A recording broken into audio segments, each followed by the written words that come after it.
You're before now. Hello. Hello. Hi there. Welcome to live feed. We're just getting the Instagram live going as well. Hello.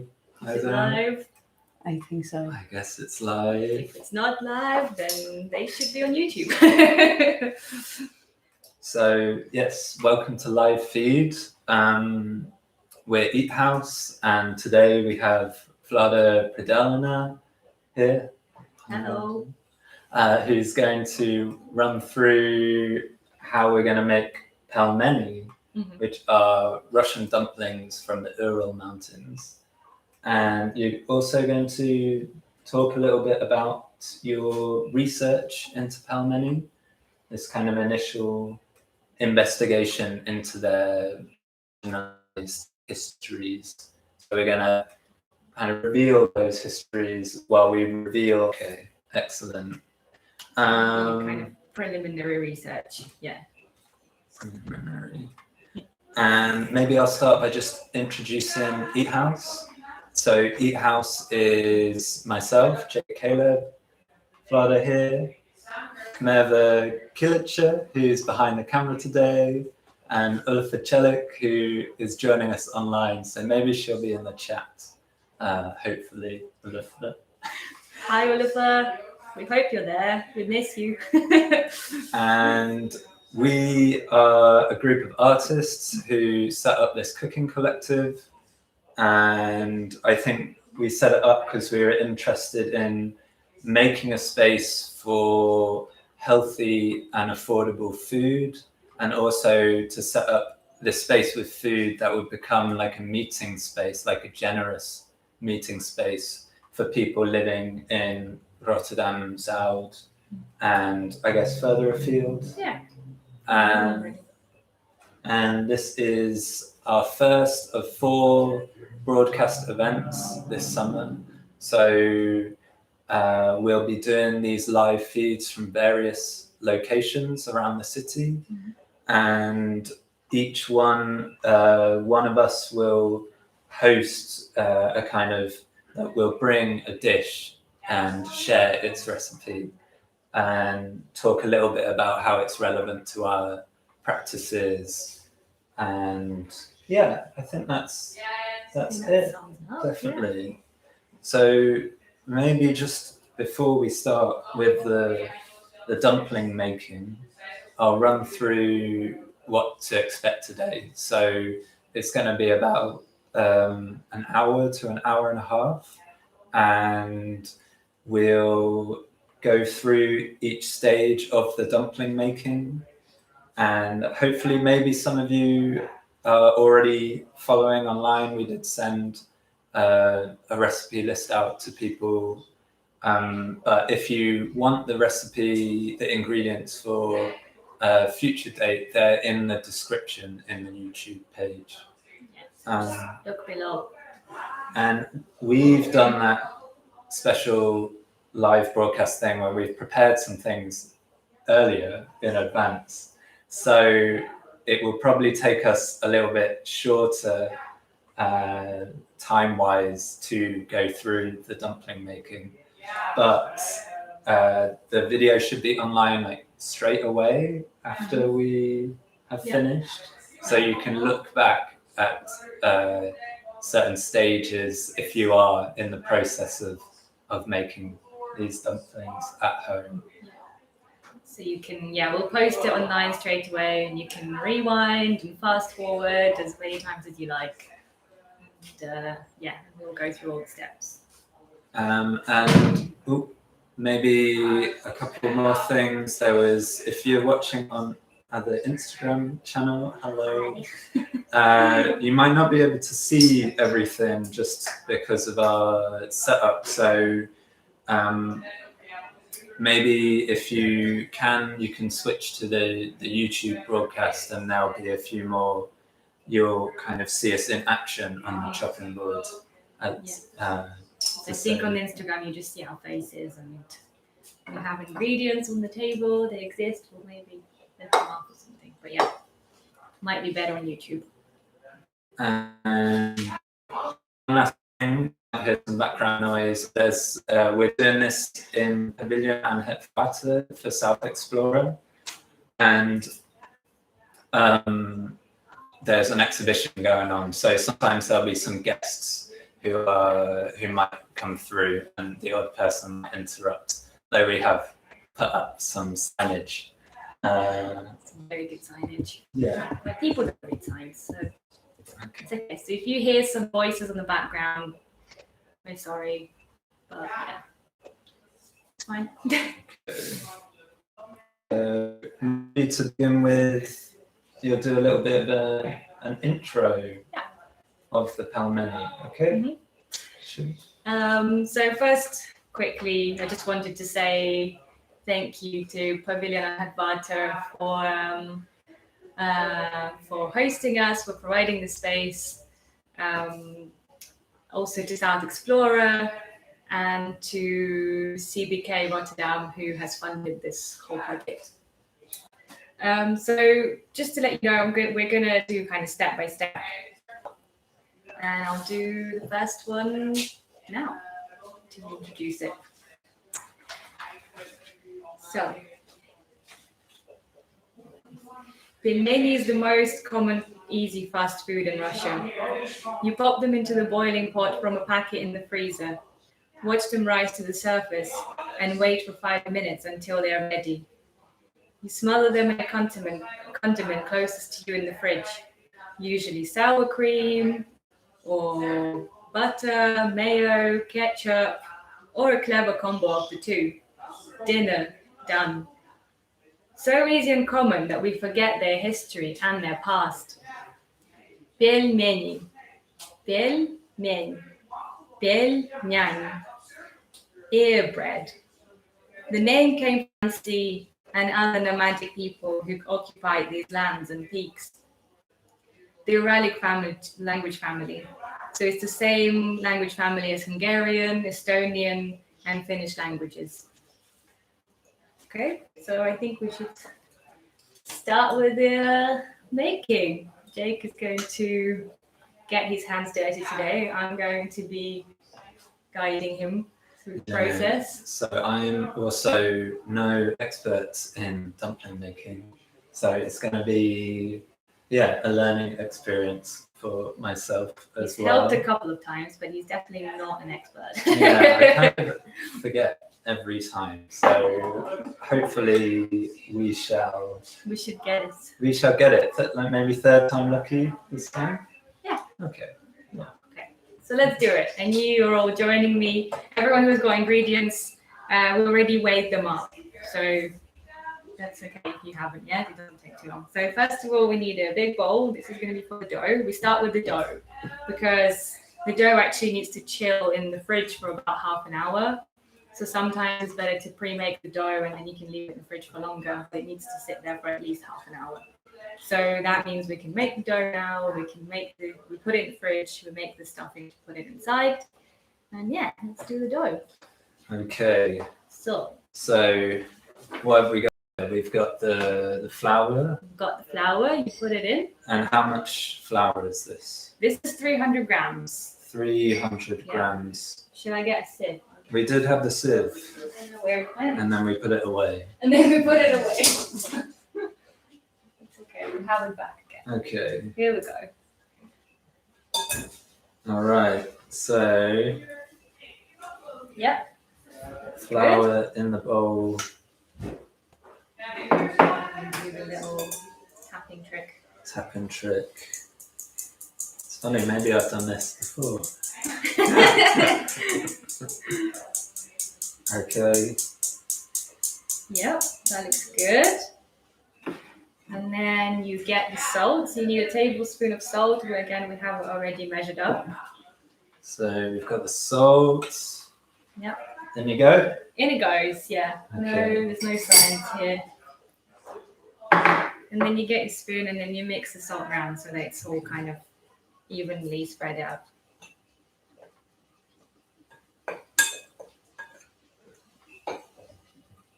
Yep, that looks good.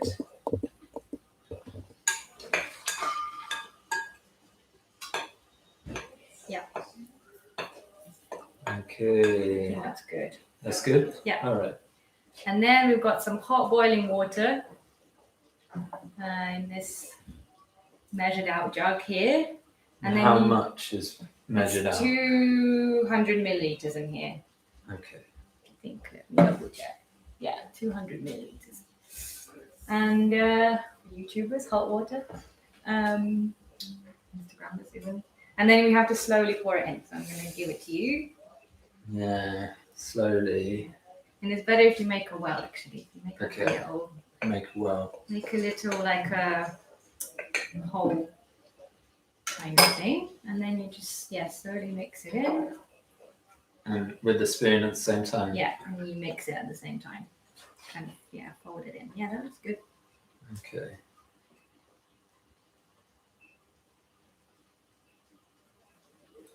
Mixing. Yeah. Try not to pour boiling water on my hand. Yeah, careful. do not pour hot water over your hand. Is that? Yeah, this is That's good. all right. And then Good. just carry on folding it into. Carry on mixing it, until you basically can't use a spoon anymore.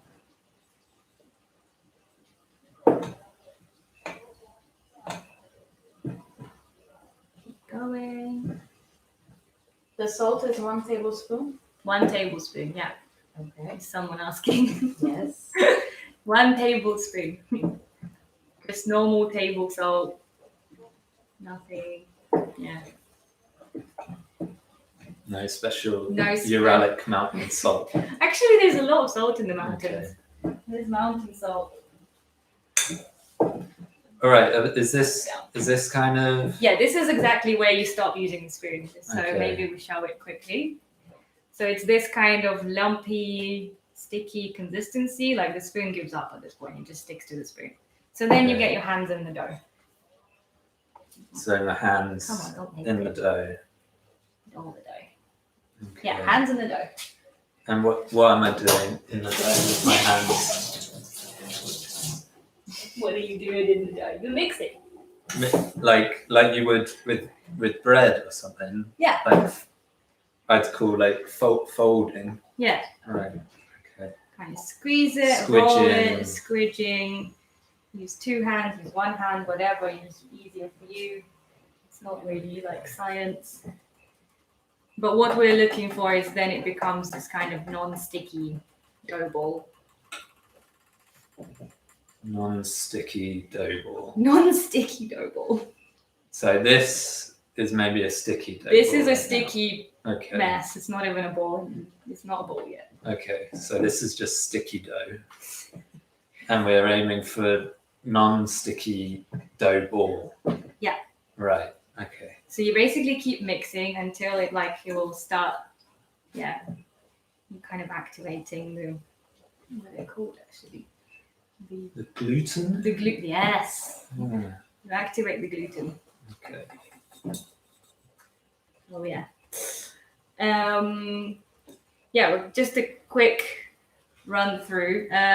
Someone asked us earlier, there was a couple of people who asked if you could use spelt flour for this.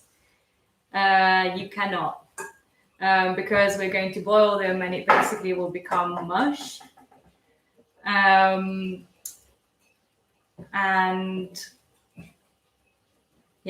So I think you can probably steam with it. But also in there you should You can steam dumplings. the dumplings instead of boiling them. Yeah. So, But we haven't actually tried it with spelt flour, so I don't know if it's going to work.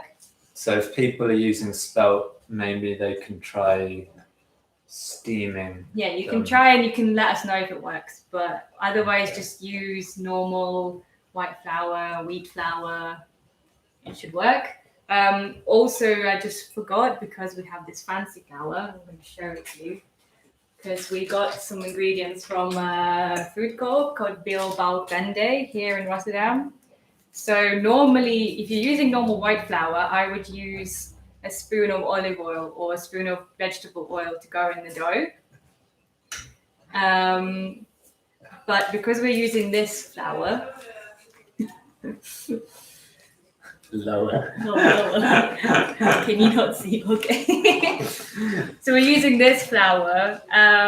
So we're not adding a spoon of olive oil into this, or vegetable oil, just because we tried it and it works better with like these kind of better organic flours. You don't need the oil. It just like, because I think you're just trying to prevent it from sticking to things and getting it more elastic, but So it's good enough. So if you are using maybe shop bought flour, then put a tablespoon of oil in it, of olive oil. Yeah. Okay, or something similar, vegetable oil. Like at the same time as you add the water. So I kind of. Okay. Sorry. I'm sure it will You can work add out. it in quickly now while you're mixing. All right. But also, if you are part of being somewhere in Rotterdam, join this food co-op. It's great. You get some really nice food and flowers and flour. So we're getting here. We're getting there, but Still sticky. You keep going. It's going to take about 10 minutes to do. And in the meantime, Jake is mixing, doing a really great job. And I'm going to do a reading again. It's getting there. It's good. It is winter of the 1580s. Yermak the Conqueror of Siberia is sitting in the Urals with his troops of 840 men, looking towards Siberia. It is a cold day and he is eating a hot bowl of pelmeni. He's chomping the bread ears, swallowing the oral history, digesting the local Ural and Siberian cultures. It is said that during his conquest, he only ate pelmeni. The Anglo-Saxons who established their colonies on the eastern shores of the American continent approximately at the same time when Yermak came to Siberia.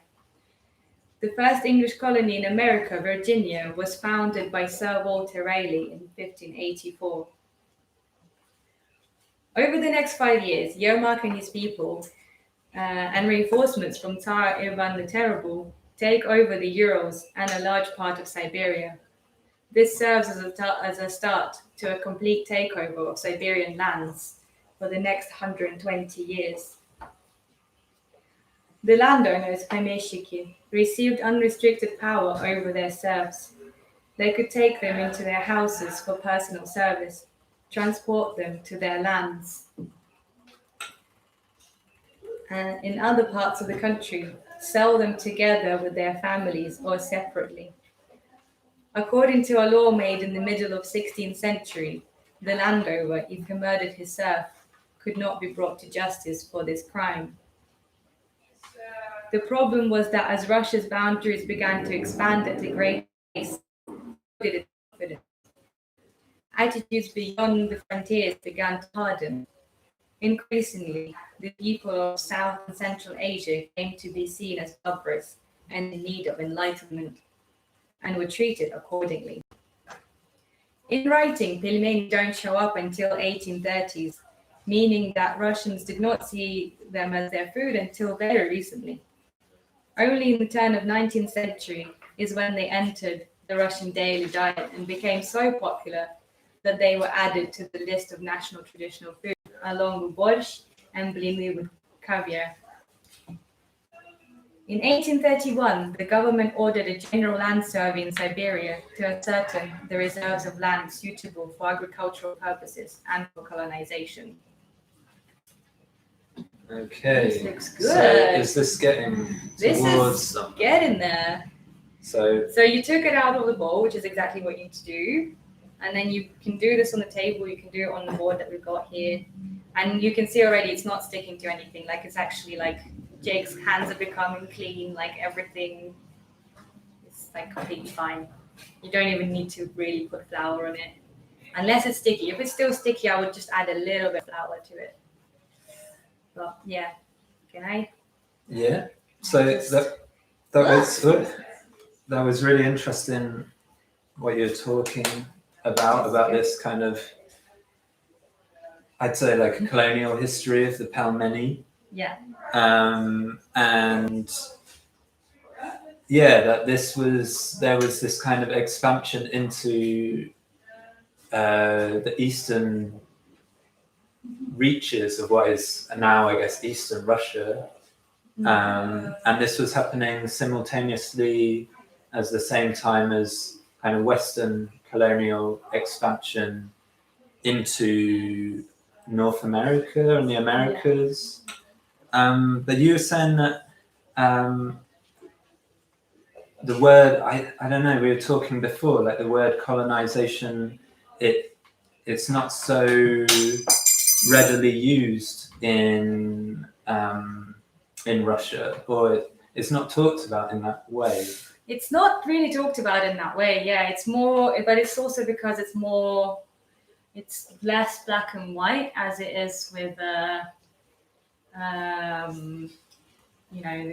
discovery of new land and just like Westerners going off to America.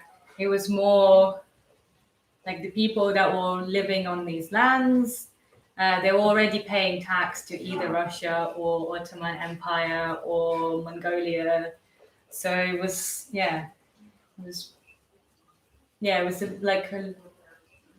not as clear to understand as colonization. So I guess like the word doesn't get used so much. It's more kind of conquering lands and expanding.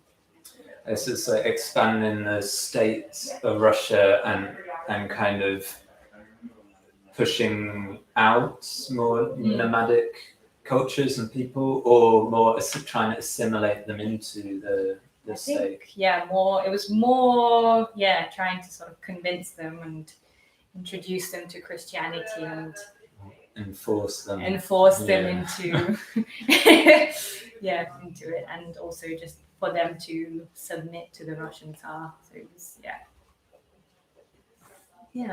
something like that. Okay, so the dough is coming along. So the dough, So now we've got maybe to do the filling. Yeah. Okay. So what you do with the dough, once it's this like nice clean ball, you see like it's not sticking to my hands, it's not literally not sticking to anything. What you do is you put it into a bowl. I can put it into this bowl. It's fine. And then you cover it with like some cling film or another plate or something, and then you sit it in the fridge. So you have this nice bowl, you put it in the fridge. We're gonna do that. Okay. Meanwhile, it's chilling. We're gonna make the stuffing. Okay, so stuffing. What goes in the stuffing? So stuffing, normally you have meat, a lot of meat. It's beef and pork, but we're making a vegetarian version, and my family who is watching this are going to be really disappointed.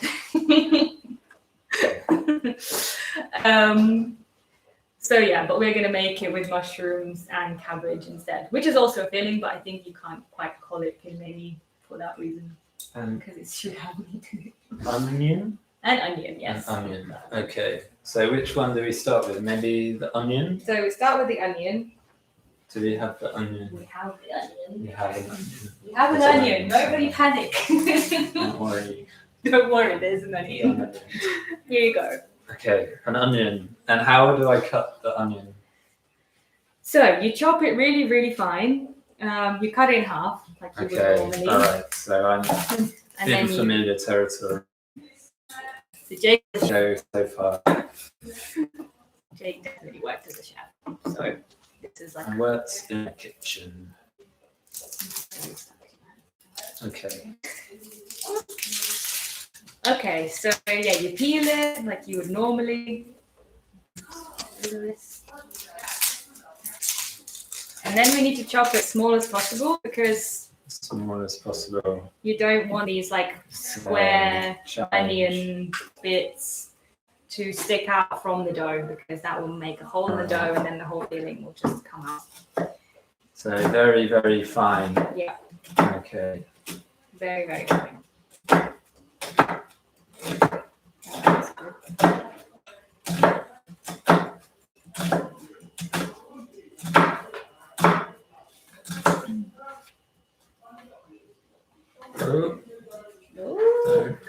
yourself. Yes. Be careful with this bit, everybody.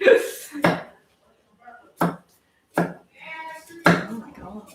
I can't even do what he does. This is amazing. So fine.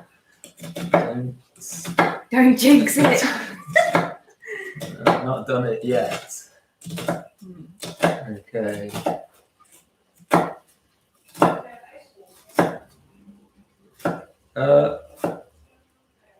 Okay. Oh, and this is where it really makes my heart jump. It's like, how does anyone do this?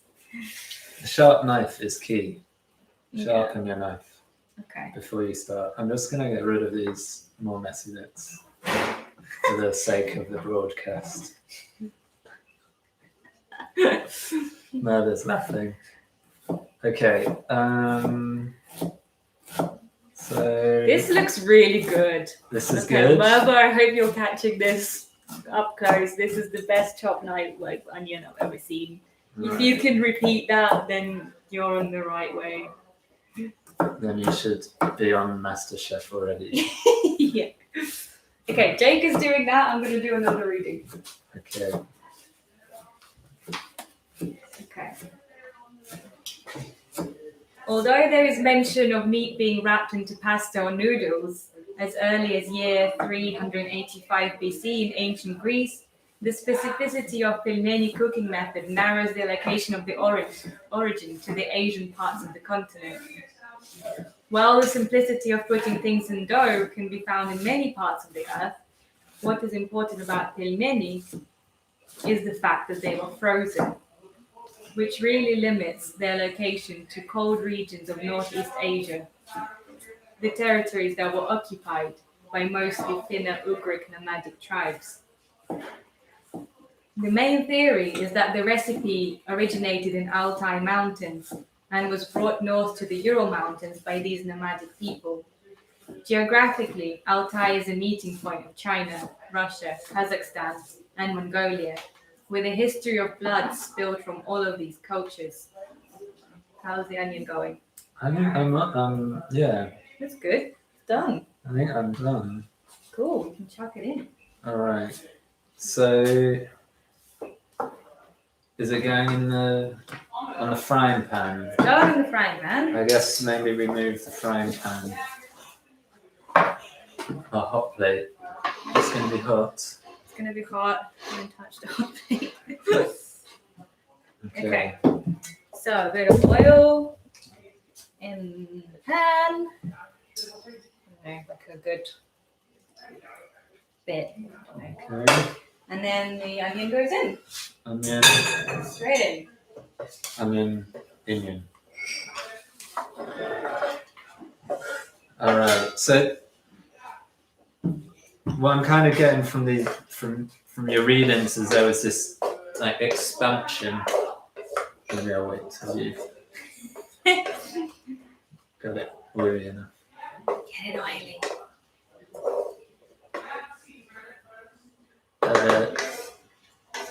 Yeah. There was this kind of expansion from the Russian state into these harsher territories like the Ural Mountains and the Siberian steppe, which were kind of like the Russian climate made quite difficult places to live. Mm-hmm.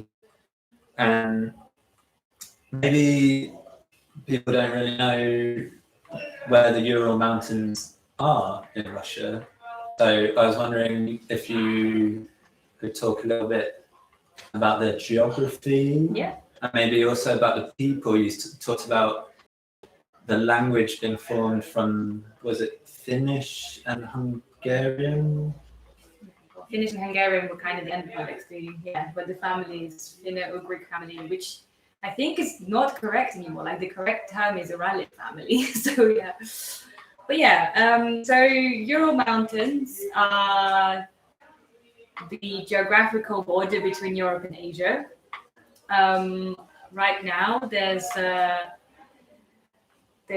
few monuments along the line of Europe and Asia, which you can go and visit, and you can do kind of this thing of like standing with 1 foot in Europe and 1 foot in Asia. And then the people that lived there, yeah, they were sort of semi-nomadic sort of tribe. I think they moved around. There were some nomadic tribes that moved around all the time. Some moved around seasonally.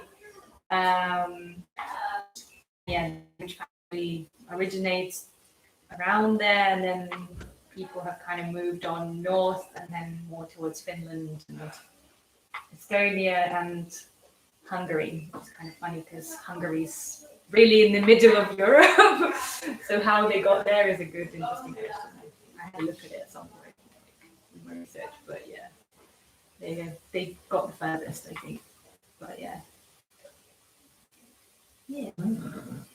So very nomadic people, they moved around and migrated so far. I'm holding a cabbage. You're holding a cabbage. That's the right thing to hold. Is this the right thing? Next. Is it next the cabbage? Next cabbage and then mushrooms. So I already know a bit maybe that I should get rid of the hard bit. The hard bit. And then next you chop it really, really small and fine again. So like shredded lettuce or something. Yeah, like shredded, like really small, because this is going to be like a soft stuffing. We're basically making life easier for ourselves. Like chopping as smoothly as thinly as possible. Yeah, I think that's good. This is good. So this is good, and then we can make it more like shorter strips. And then we go the other way. Yeah. Okay. Okay, I'm going to do another quick reading. In 1730 to 35 was built the Orenburg line of forts, which strayed from the Caspian Sea to the middle of Europe. By 1747 had been formed the Irtysh line along the upper reaches of Irtysh River. In 1754 it was joined by the Ishim line, and in 1773 by the lines of Novokreznetsk and Buchtarma. These forts served for offensive as well as defensive operations. Many expeditions were sent from them into the steppes. These conditions, partly by force, partly by negotiations, urged the nomads to recognize the supreme power of the White Tsar. Okay.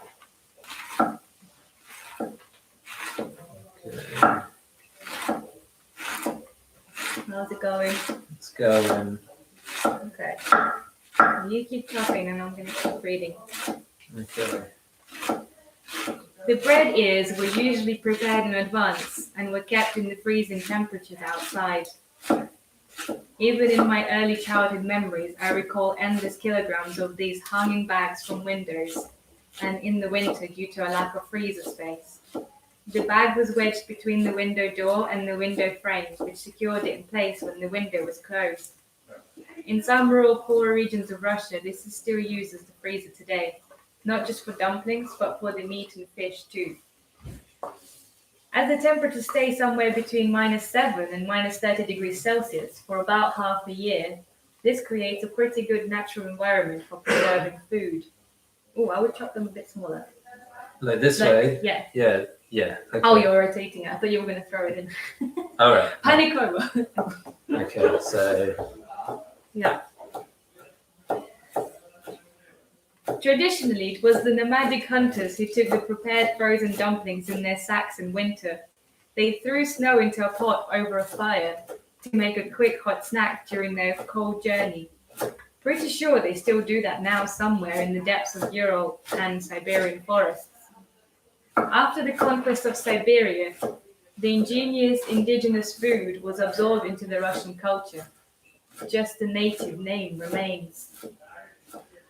So you were saying, I remember us talking about this before, you were saying that often it's kind of like a bit of a Russian pastime to go hunting in the woods in the winter and take with you a bag of dumplings that you wouldn't need to preserve them in anything, just freeze outside the So yeah, it's just a natural principle. Like the whole world is freezer in winter. The world The world is your freezer. The world is the freezer. And So this, to me, that sounds like a really resourceful food, especially for these like nomadic cultures who are always on the go.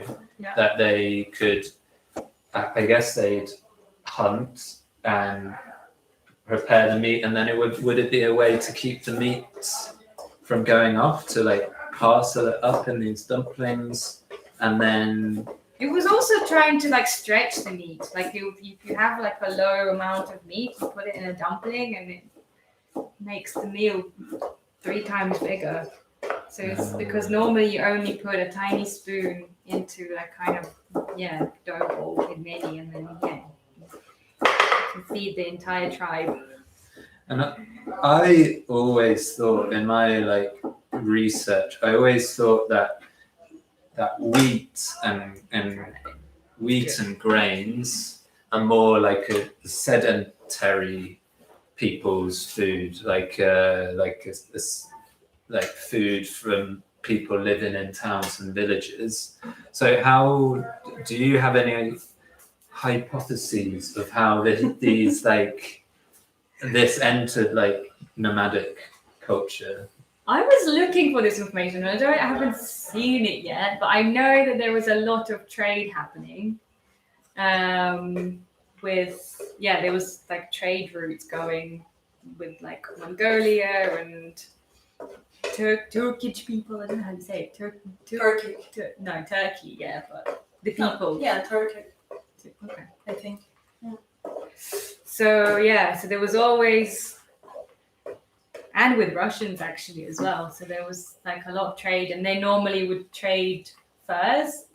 So when they didn't pay tax to Russia in furs, they would also trade it for grain.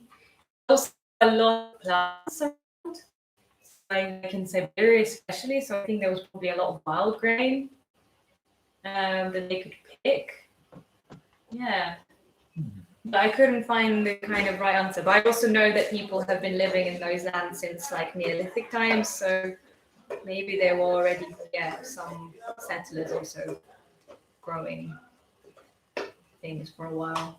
So there's not a straight answer that I found so far, but this is only the start of my research. So yeah, I guess it's before I've got the mushrooms here, but before we move on to the mushrooms, I guess it's this kind of difficult thing with the nomadic people. Their history is not a written history. Yeah, it's oral history. So it's like an oral history, and so it's very hard to actually know beyond an oral kind of tradition of. There's very little that's been written down solidly about these cultures and how they were in the past. Definitely. Yeah, and it's these oral histories that I would like to know more about, because a lot of them got kind of erased during this conquest, and then since then also during Soviet Union there was a lot of kind of equalizing, normalizing, like they had this like model of how people should exist. So a lot of traditions kind of disappeared. Some still exist, so it's not there's still people there, there's still nomadic tribes that exist. A lot of them like there's still Udmurt people, for example. They are more in the southwest side of the Urals. Again, they have like a kind of land and they're living in towns and cities now, so it's completely modernized, but their traditions are still there. There's also Mansi people, and they have Khanty-Mansi's region. I think both of these are autonomous republics, so again, they still have traditions, but it's more like living in houses and apartments, not so much nomadic thing going on. But somewhere in the depths, there's still tribes, normally further north. The mushrooms. The mushrooms. So we've put a whole onion and half a cabbage in there. Yeah. Is that about the right proportions? Yeah, I mean, the size of the cabbage, I guess, depends on the size of the cabbage. Depends on the size of the cabbage. But it's, I think. And we've got 3 mushrooms here, but I know. But it's 400 grams of mushrooms actually. Maybe there's a bit of a perspectival trick going on, but this isn't 400 grams of mushrooms. You might well have recognized. That's because we're about to cheat. So maybe first, like, you're going to show me how to cut the mushrooms, because again, yeah, we're going as thin as possible. We're going thin as possible. So you chop them in half, and like this, like Jake showed, because earlier when he was chopping mushrooms, we're not going to show that again. Yes, we are. He did. Let me get a fresh mushroom, because I think we need to actually work on it. He did this. Don't do that.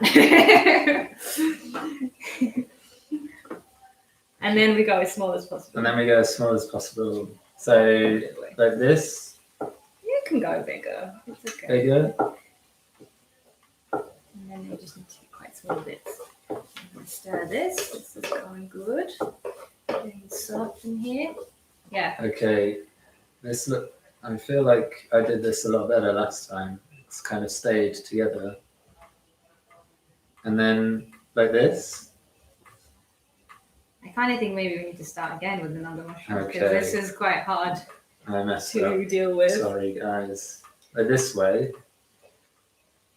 Yeah, you can do this way, and then you can kind of hold it, and then you can chop the other direction. Yeah, disaster. It's good. It's all right. And then we turn it, and then you go small. Yeah. Very small. Yes, this is how we go.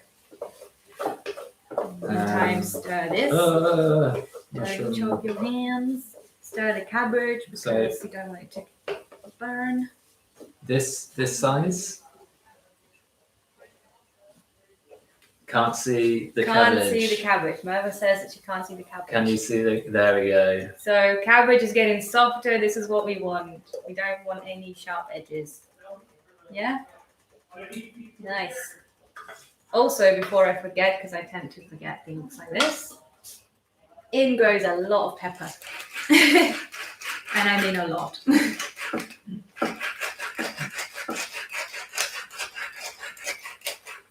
Keep going. And keep going. And maybe I'll stop now. And we have nutmeg here. Yeah, nutmeg also goes in. Now? Yes. Well, okay. Or with the mushrooms. Maybe with the mushroom. So loads of pepper just kind of cover it. But it depends on your taste also, I guess. Maybe you don't like things spicy. I don't know. We do. So. Okay. So just mushrooms.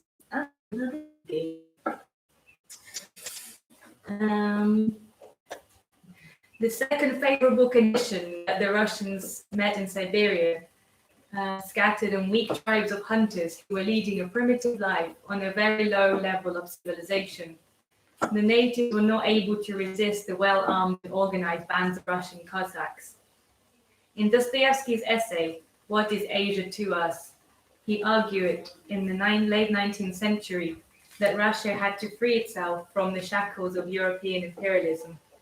In Europe, he wrote, we are hangers-on and slaves. In Asia, we go as masters. Oof, so it's sounding a bit brutal, this history of the Pelmeni, and that there was a bit of a chip on the Western Russian shoulders. That they felt like they weren't a strong enough power compared with the rest of the sovereign states of Europe, and so they had to kind of try and enforce their rule in the eastern part of the continent. I don't know. I think there's always, I mean, my growing up at least, there's always been like a looking towards West and looking towards Europe as kind of the way things should be done. Like from like food to like renovating your house. So there was always like looking up to Europe. Whereas like, yeah.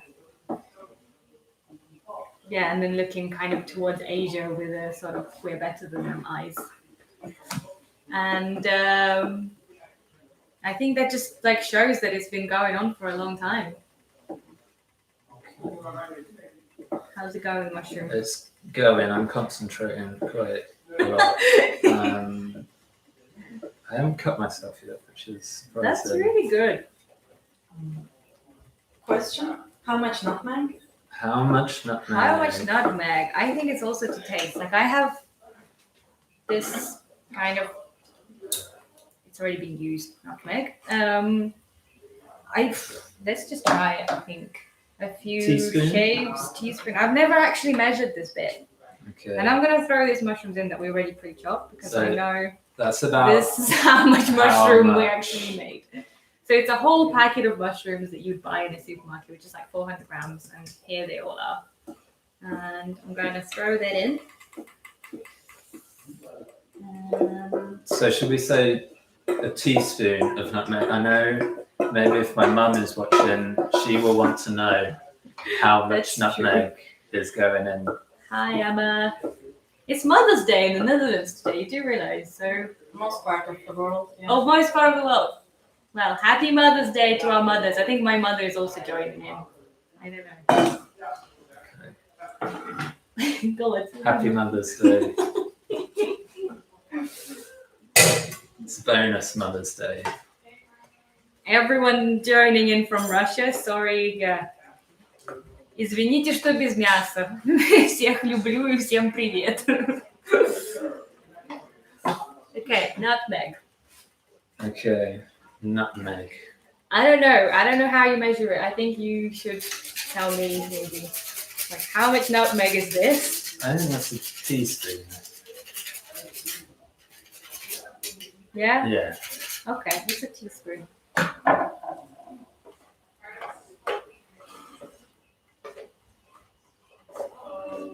Okay. And then you give this all a good mix. And then this needs to probably fry like on high heat for about 5 minutes or so. Just to like, for the mushrooms to just kind of brown up a little bit. Get a bit more juicy.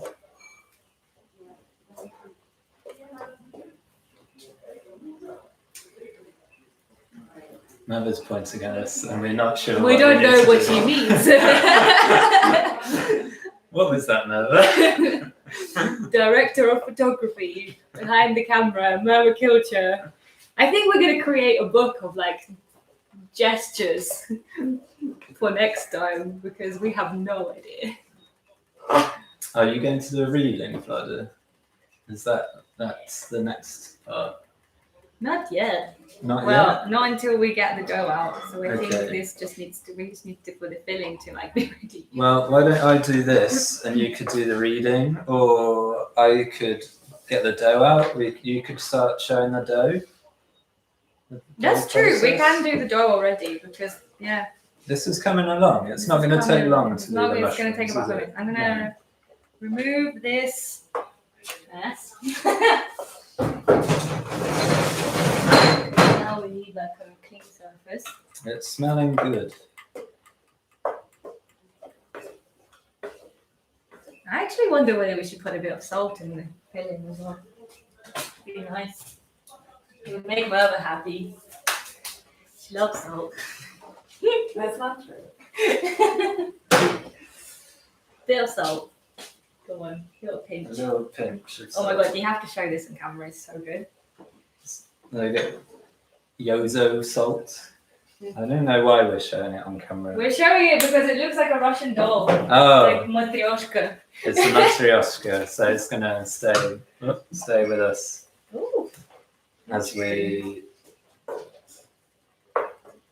cook.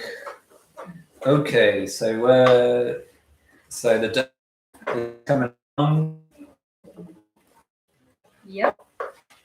and then we're just gonna do it straight on the table. Well, I think this is kind of funny, so I'm just going to get on a board.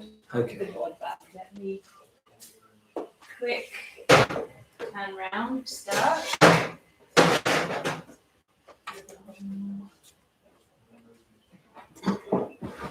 There's boards here.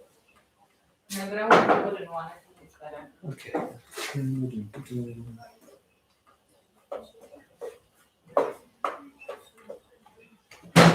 So it's kind of softening up. I can see the mushrooms are softening up. The cabbage is very soft. I can't eat it. Good. Yes. Especially if you want to like please a child that has onions. Do children hate onions? I used to hate onions as a child. Oh my god. Okay. I still hate more onions. Okay, dough ball. Right. So this is out of Dough. the fridge. It's a bit wet actually. I think of the condensation. You have crusty dough in your hands. washing. I need some flour and it's disappeared. Oh, Merve has it. She was responding to someone's flour question, I think. I wanted to write the name of the food cup, but is this it? I wrote this name. No, this is just the flour. Maybe we Name. can add it later. We can add later the food co-op, I think. Bill will send it and we can add it to the link. So this is a kind of funny test of how you can figure out whether your dough is ready or not. It basically means it won't spring back up, it will just stay. Make it into like this funky smiley. Slap it, doesn't stick. Okay, I'm gonna get some flour here, spread it out really evenly. Just kind of roll it around a little bit, just to stop it from kind of being a bit too sticky. And then we're going to separate it into 4 parts. 4 parts. 4 parts. Well, for this Knife? size, yeah. Knife. The back of the knife is better because it doesn't damage the dough structure too much. I've heard. I don't know. I've never actually tested out. Kind of just press it.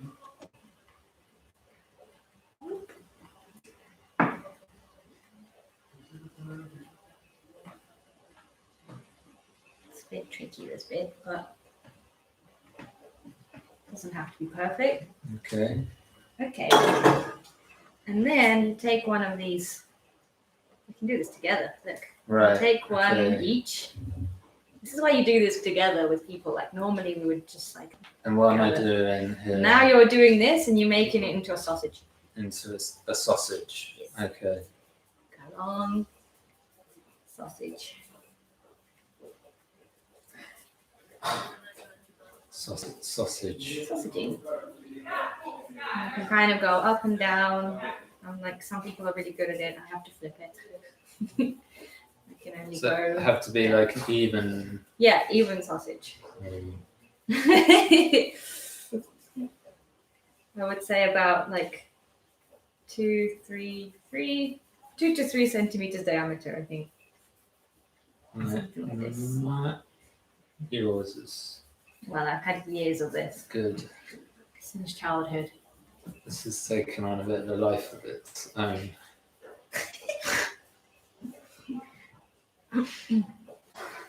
Something like this. Never save. So, yikes. I can remove this. Like this? Look, it fits into this hole perfectly. Oh, you're going to lose it forever. But this is your like good guidance right there. Okay. Mine's a little. That's not bad. Okay, for a You- beginner. Maybe roll in the middle a little bit. Yeah. Quickly stir the filling. Oh, it's looking good. Okay. Do Should a we show it? little show of the filling. It's just the mushrooms are brown and are a bit like wet, and that's basically all we want. So this can just sit on like. I can turn this off actually now. Okay. Well, maybe after. Right, and do we do the other ones, or for the sake of? Yeah, Yeah, you do the other one. All Oh, right. I should show you. No, wait, we need this. Next bit. This is where we put the dumplings. Okay. So don't get yourself another board, guys. Put some flour in it. We're gonna make like a line of dumplings on here. Okay. All right.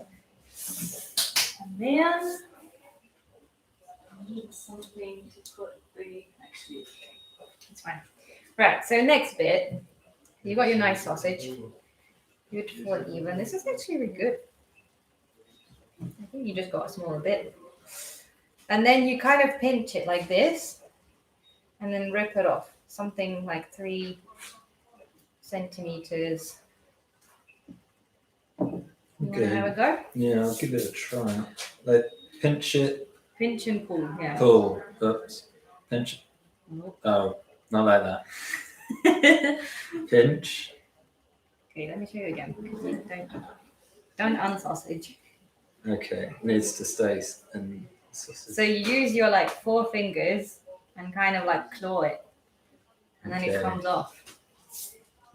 Pinch. Pull. There you go. Okay. Nice. Pinch. Pull. I don't think you need to squish it down. It's just this Oh. kind of claw. Oh, Yeah, okay. that makes it really easy to pull. Right. So pinch there and pull. Yeah. Right. Like this. It's like a Like one of those machines. yeah, like one of those toy grabbing Toy grabbing. machines. You basically make that kind of 4 things. So how many we got That here? one's very 2, big, 4, I think. 6, 8, 10, 12, 14. Let's just finish that one. These can. We'll come back to these. I We'll guess. come back to those later. Yeah. All right, and then no, so not this No. way. So Jake's going ahead because he's seen me do this before. But so you have your like pinchy, weird looking things, and then you need to make that into a dumpling. So you grab the separate ends. You see where the cutting, ripping thing happened, and you basically push that down. Like every cut you push down, and it becomes this like thing. all right. So I push. With these kind of I round. push down. Push down where the cut is. So you basically Oh, where put the it cut like is. you put so the cut is facing down on the board, and then you pin like you put your thumb into so that Right. Okay. like this. Yeah. Cool. All right. Nice. Is Okay, it? I'm gonna do a quick reading. Well, maybe Should we do it and show then me we how roll to roll them, Okay. and then you read Okay, I'll and do I this roll. together. Okay. Well, just show me how to roll. I can do this. It's okay. Let's just do them all. All right. How do you roll? Okay, now you kind of need some space. So you push them all to one side, pick a nice looking one, and then you push them with your hand as much as you can. Hands. Wobbly board. Yeah, wobbly board hand. I think we flip it. Oh no, we can do that later. Or we can use this one. Is Yeah, that better? that's better. And then we can line them up with this one instead. Yeah, Okay. perfect. So, So push it, and then we're gonna roll it. yeah. Okay, so we have the pushed one. Ready? Take a rolling pin. Yeah. And then you roll one way. Oops. If your dumpling is sticking to this, you can just put a bit of flour on the rolling pin.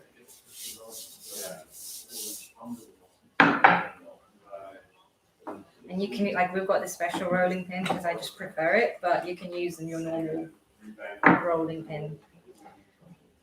So yeah, sorry, I just kind of skipped a step there. I went for it. So what do we do? So what we do is, so you push this thing down, and then you get your rolling pin. You roll one way, like, Yeah. And then you flip it and face it the other direction and roll the other way. And you just Okay. and then you rotate it if it needs it, just to make it more round. Right. Correct it if you need to. So walk me through, guide me through. So I'm gonna Roll it one way. roll it Yeah. one way, Nice. And then you and flip then it. flip it like 90 degrees. I would flip it completely because then it's flour on the outside. Oh, like You flip it and then flip yeah. it. Right. And then Okay. the other way. And then like you see it needs a little bit like A correction. bit of love. A Yeah. bit of like this is good. Okay. And then you have something like this. And it's kind of probably like 3 millimeters thick. Yeah. Something like this. The shapes are a bit funky. That's fine. That looks good. It looks rustic and handmade. Okay. Flip it. Flour on my nose now. Oh, roll it, and then correct it. And then correct it. Okay. Okay. Looking for something to put maybe I just. Okay, so the stuffing is done, I would say. Again, just a quick show. It's just juicy and brown, and I'm gonna just put it into something because we're gonna use it, put it in the dumpling, and we don't want it to be super hot. It's kind of okay if it's warm, but it's better if it's not, and we're not burning our hands. Like this.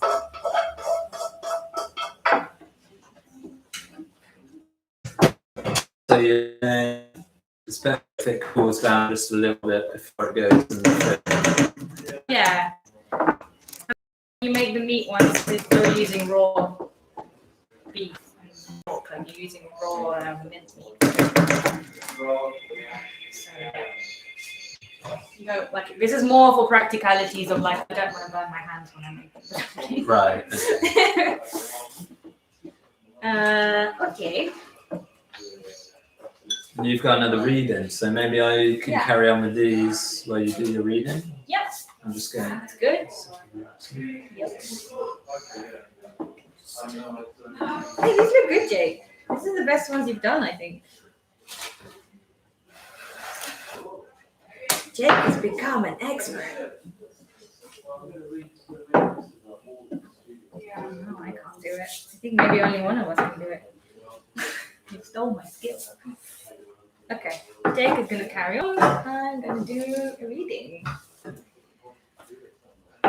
The main task of the military settlers being, however, not colonization, but the occupation of the country.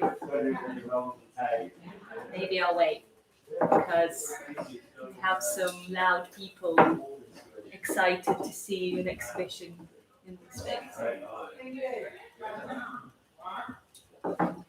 Oh, Jake, I think that's a bit too thin. Okay, too thin. So we'll Maybe. just get rid of that one, maybe. Maybe we show it to the camera because, like, too thin. Yeah, I don't know how.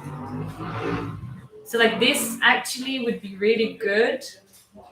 Like, this is thin, but I would say it's too thin for us. But for, like, the OD Russian Udmurt people, they would be, like, really proud of how thin and small it is. But I like a big piece in my mouth, so, you know, big dumplings.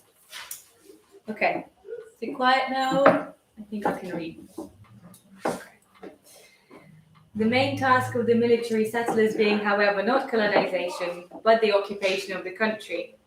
They founded forts, towns, subjugated local native tribes, collected tribute from them, and generally established the Russian rule over the country.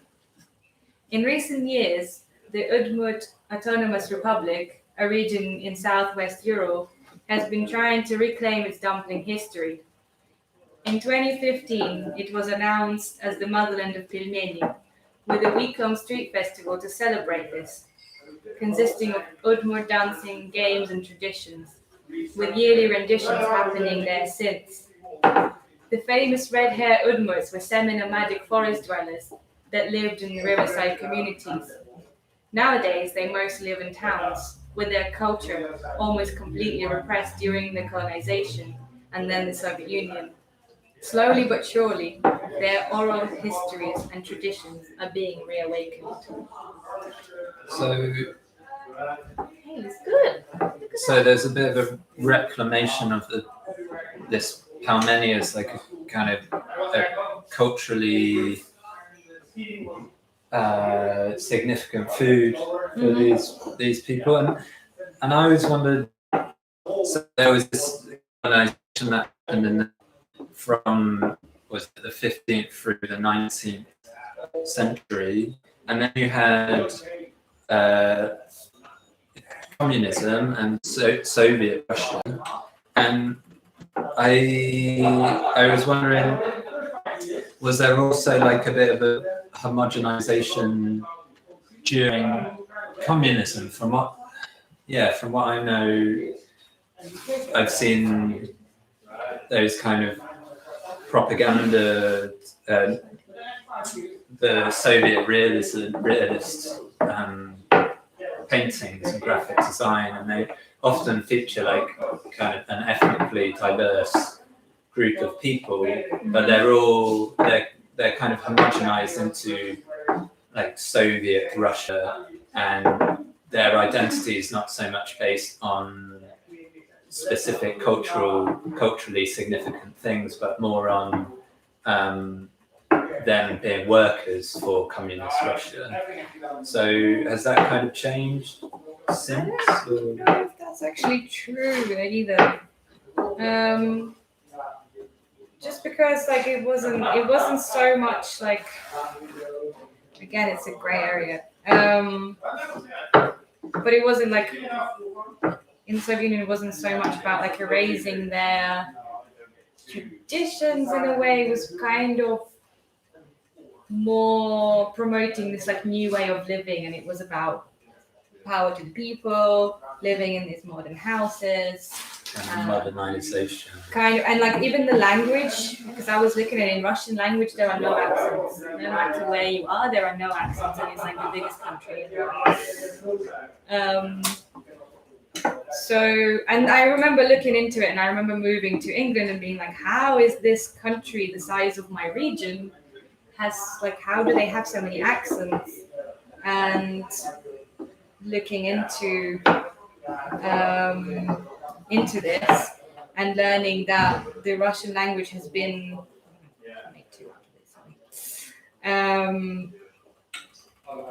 it was basically like promoted as like a way of communication. Like in order for us to be on equal level and communicate, we all need to speak the same language. So the whole language was just like they picked one model and then they were teaching it in every school all around everywhere.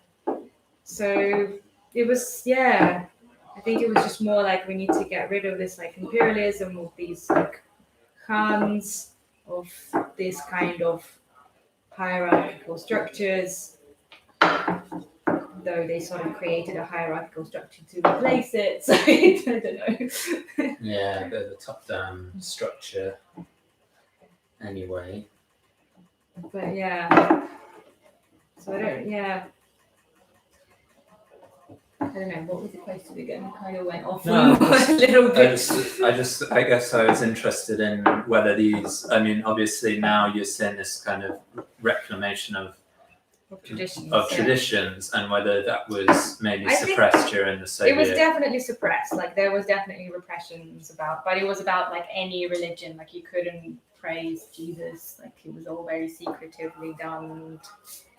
And I think any kind of traditions of this kind of, I don't know, any kind of traditions that were spiritual or in this kind of realm, then it would have just been suppressed completely. So but also because of this like oral histories that were erased, I think people are just really like interested in bringing it back to the surface, learning about your roots. It's kind of become more popular. So it's kind of coming back.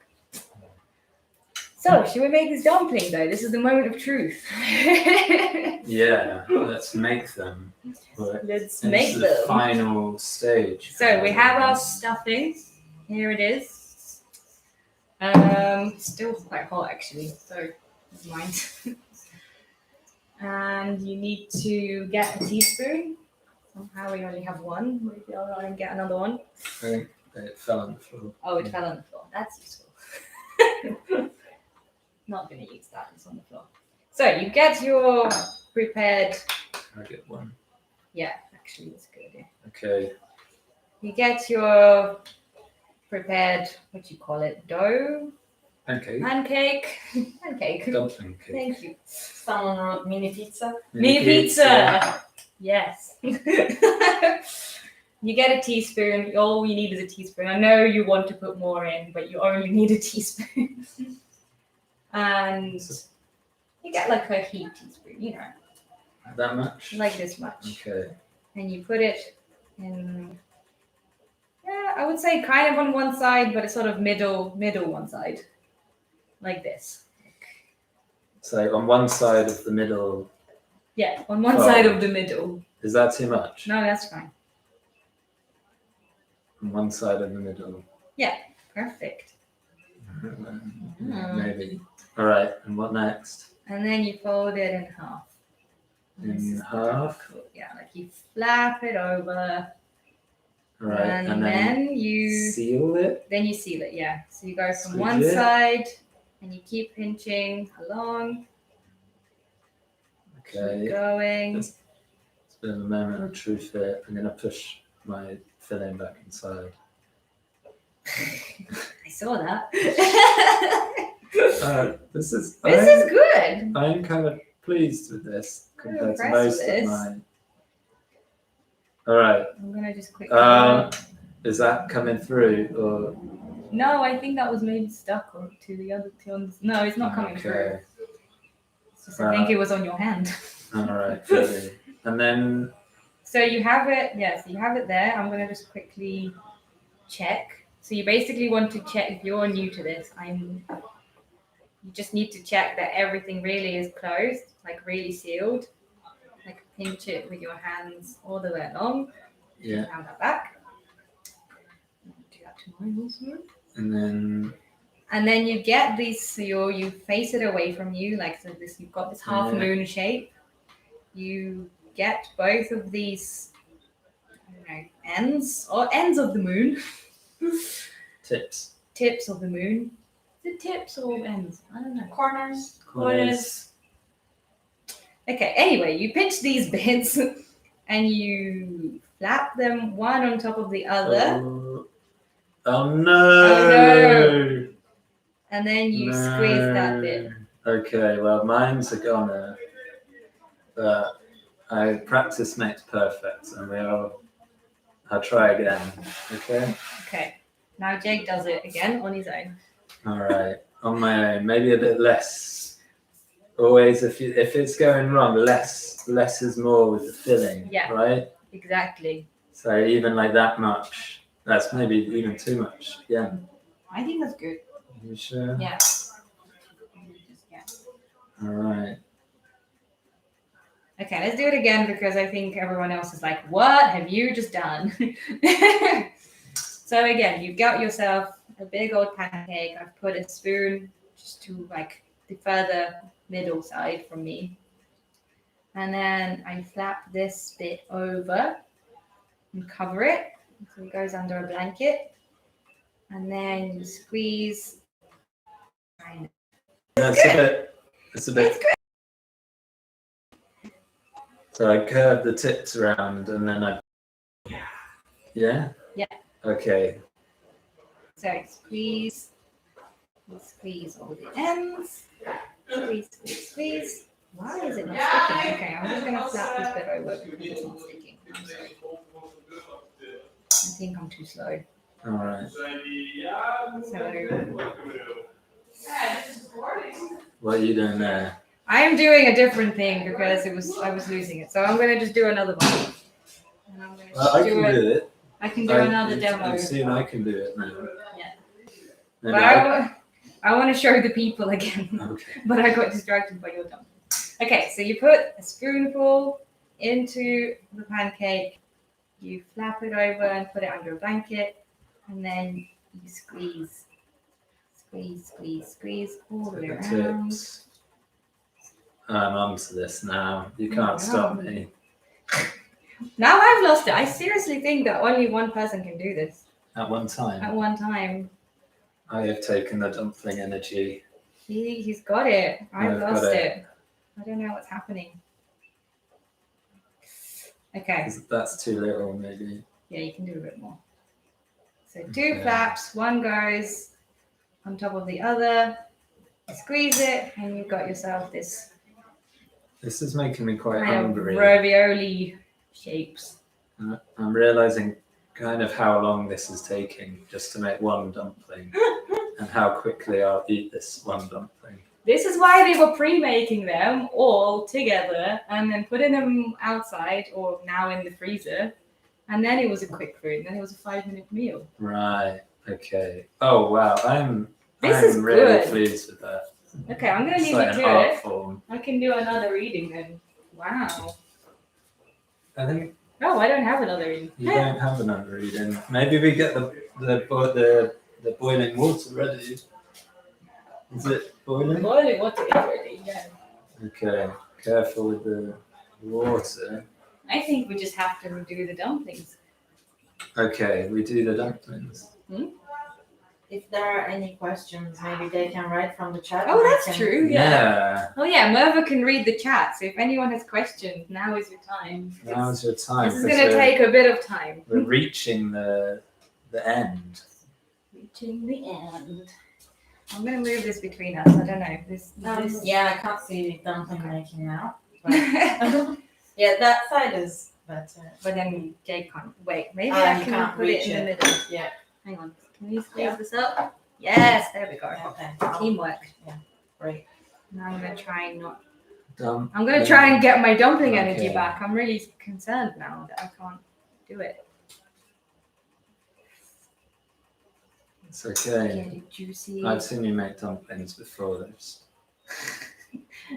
Just because you can't make them live on YouTube doesn't make you any less of a dumpling making. I don't know. No, I think it's okay. It's okay. Okay. Everybody don't panic. I can still make dumplings. Look, I'm making it. Now Jake is going to do it. Okay. Yes.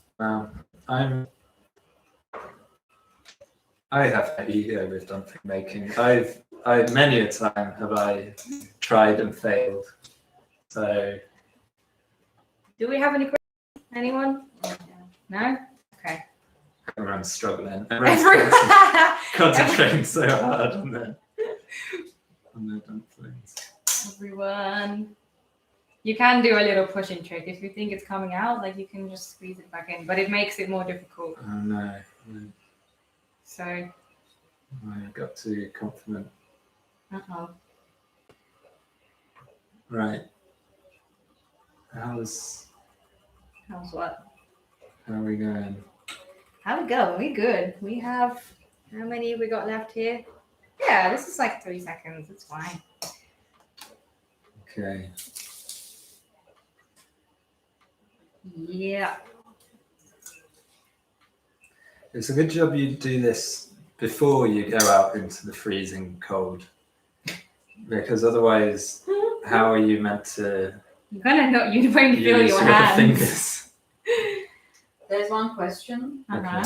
Have you ever eaten Turkish mantı? Ooh. Ooh. From Ulufer's mother.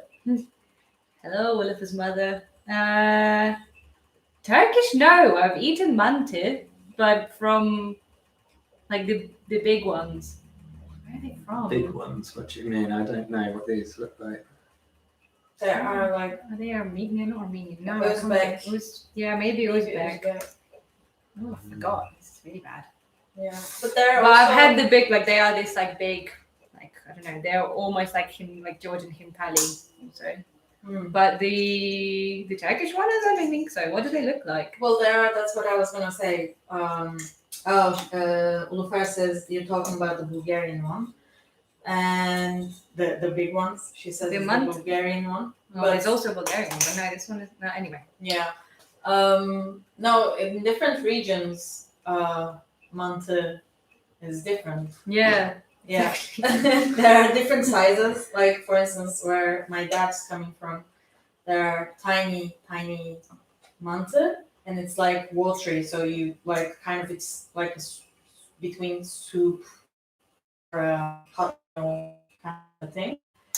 And Oh, interesting. yeah, kind of the mythical aim is to fit 40 of them in one spoon. Yeah, I'm assuming it Oh, they're was the like teeny tiny tiny. one. Oh, maybe I have eaten them then. Yeah. Teeny And- tiny. They're like literally the size, like what I've seen is like this Wow. small. And stuff. Yeah, they have some kind of thing.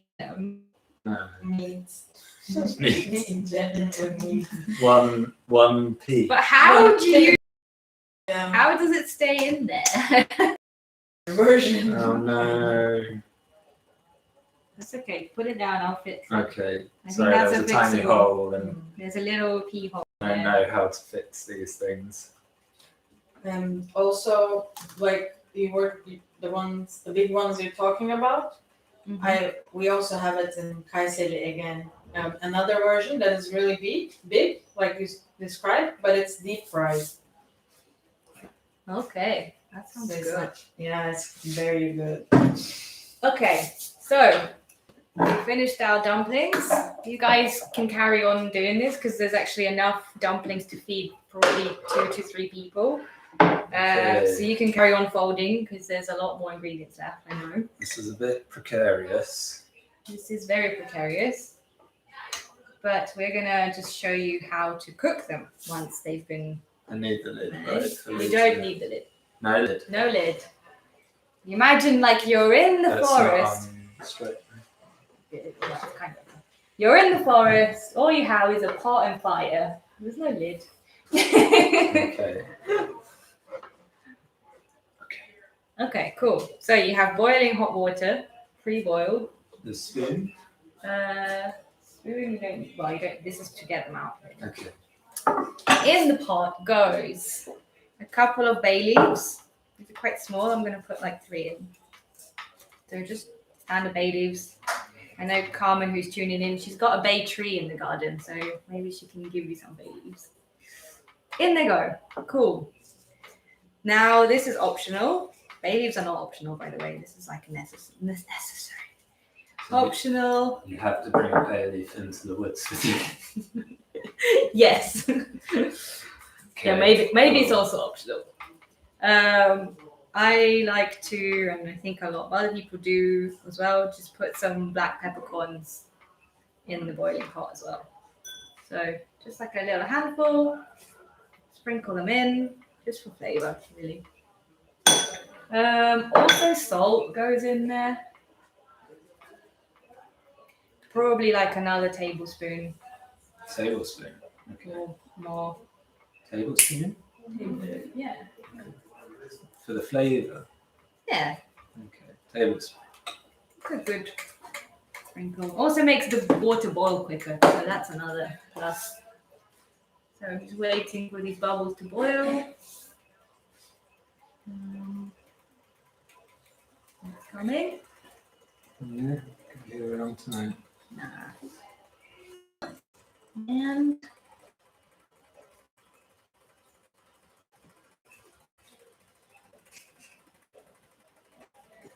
yes, it's telling me. Hmm. Do you know any folk songs about Pelmeni?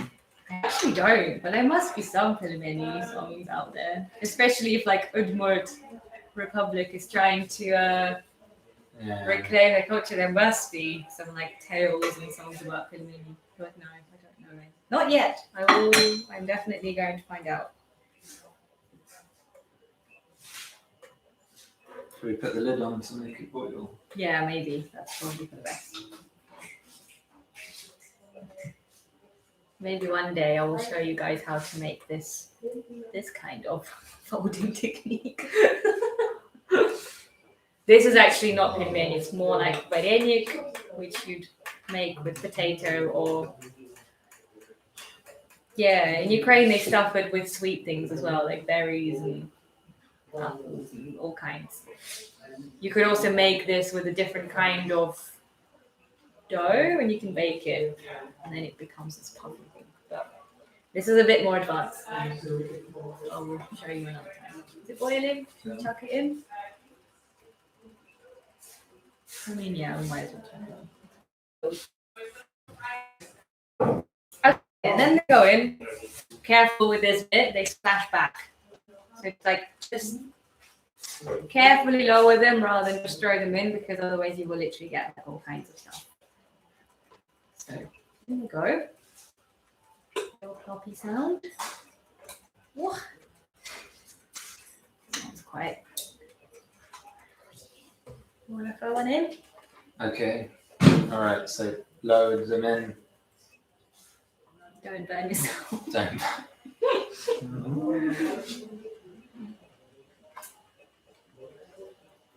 Wait. Oh, careful. Wait. All right. Look. Don't do that. Don't do that. You basically need to get it all like, okay, you can't see, but I'm just going to tell you. You put the dumpling touching the water and then you let go. I'm gonna put the lid because we're having a bit of a boiling issue. Really? No, it's not boiling. Patience. Patience. Oh, well, I'm going to give it a stir. See, if you put the lid on, I can't really. Okay. So you put them in and you give them a stir because otherwise they're going to stick to the bottom. And you Gently, don't. so they don't want- break. Yeah, do it gently. That's a good one. Just a kind of smooth this kind of action, just so that they don't stick. You're kind of mixing the water more than the dumplings, to be honest. Because what they do is they sink to the bottom. And once they float, so when they're from frozen, you basically throw them in, they all go to the bottom. These ones float quite quickly because they're freshly made. Once they float, you have to put the timer on for 5 minutes and then they're ready. So I'm gonna keep this off. So, no, it's so much better. I don't know how to show this to the Watch camera. pot never boils. Is what I'm- We're literally watching the pot boiling. yeah. It's starting to float though. It's like 3 left. Should I start the timer? Not yet. Okay. Wait for it.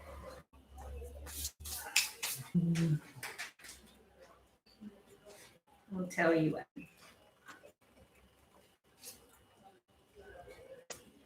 Maybe you can get a plate ready. Plate. Okay. Yeah, a Plate. plate. And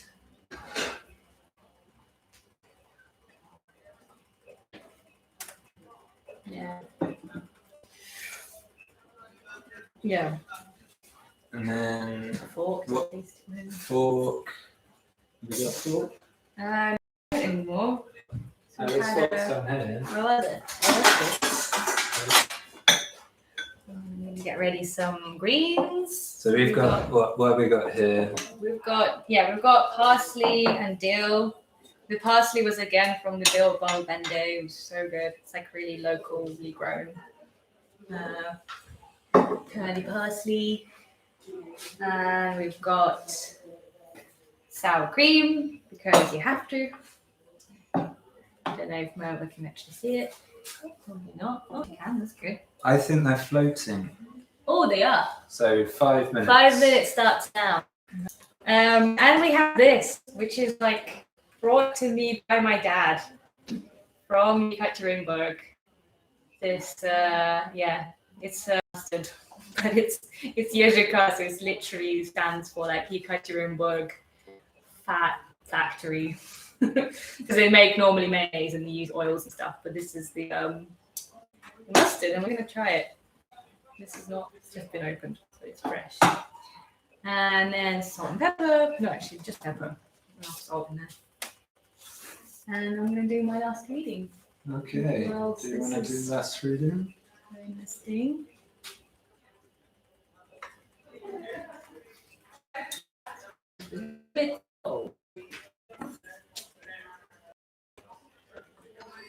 Yep. Okay. All right.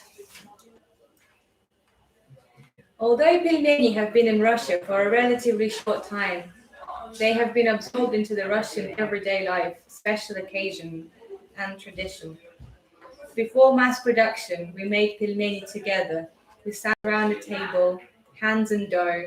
We chatted. We caught up about this and that. How's the health? Have you finished renovating your house? Do you remember what she did that time? We joked and we laughed while the bread is listened. Okay. That's it. So the Pelmeni kind of been appropriated by like more like the Western Russian culture, that it's actually certain of these cultural traditions of like an oral tradition of sitting around and sharing maybe your like immediate communities kind of culture or immediate communities history, be that through kind of gossip or It's normally friends, chit chat. family. It's normally like a big family gathering, especially like a New Year's Eve. I don't know if people still do it. I haven't been there in a long time, but it's like a big thing to do. Yeah, you know, family and friends, and it's normally like a table this size. Everyone is sat around it, and everyone has their little job, like one of the ones that I've just showed you. And it's a kind of a quicker process because also everyone's doing it. And yeah, it's massive. Like, I don't know what to call it in English. Like a basin of pelmeni at the end that you eat together. So yeah. And then there's kind of a raw reproduction of the community is still occurring, like with these more nomadic cultures. Yeah, so what for sure. I would kind of think in that way, that there's a little bit of these marginalized histories that have entered the more dominant Yeah, I culture. think so. I think they've been kind of like the tradition of making pelmeni has been absorbed as well as the food itself. So yeah. I'm gonna, I think, has it been 5 minutes? No? On a 1 minute left. a countdown. 59, 58, 57. No. I'm not sure I can count backwards for that long. All right, 1 minute. None of them are sticking. They've all Floating. floated. Nothing has fallen apart. This is good. This is good. So far, so good. Yeah. Are you proud? I'm pretty amazed that I've got a lot better, I think, during the course of this this lesson today. I think this is actually probably the first time that I've showed you how to do it properly. Because I think before I was just like, do, and this is how you do it. And then now it's like actually slowing down and showing everyone how to do it. So 10, 9, 8, 7, 6, 5, 4, 3, 2, 1. Yes! Okay. Serve it up. You got the slotted spoon. Yeah, slotted spoon. You don't want any liquid. Right. Chuck it on. There's quite a lot of liquid. I'm sorry. All right. Give it a shake. Bit of a shake. Yep. Yep. Bay leaf can go in as well. It's all good. Don't eat the bay leaf though. I've done that mistake once. It's disgusting to eat.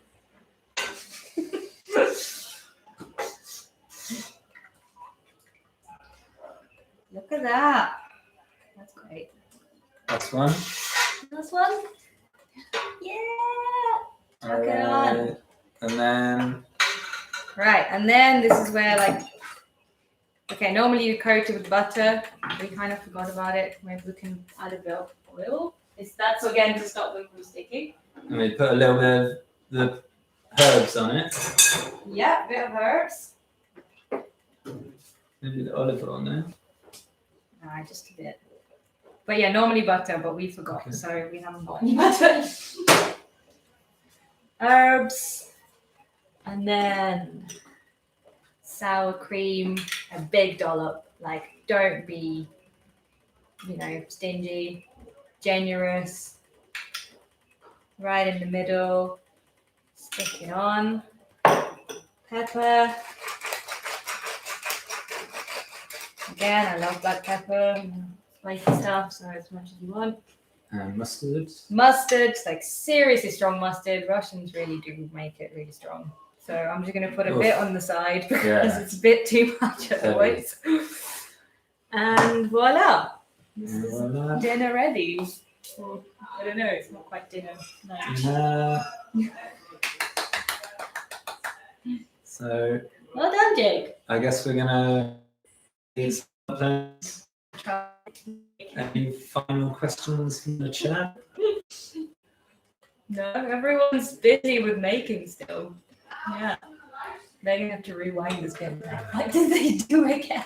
They're still like sticking sweat dripping.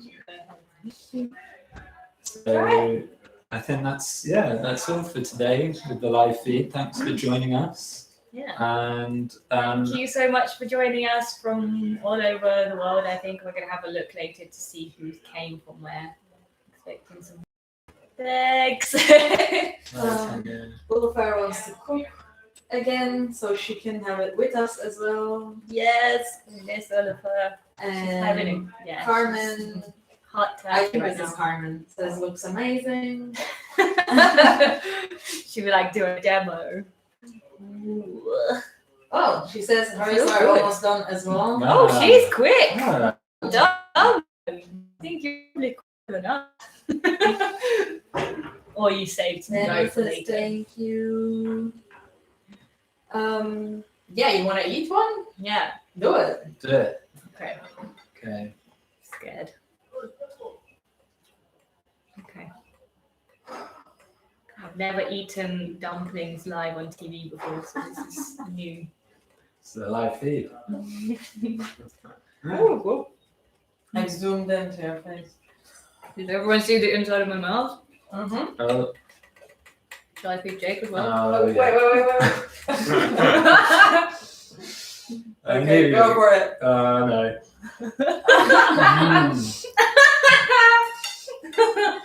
Mm. Who's gonna feed me? Go on, get in here. All right. See you soon, guys. We're gonna let you know when the next one's gonna be and where. Yeah, it's been fun. Yeah, see you soon. Take care. Thanks for being with us, cooking with us. Yeah, cool. Let's stop this.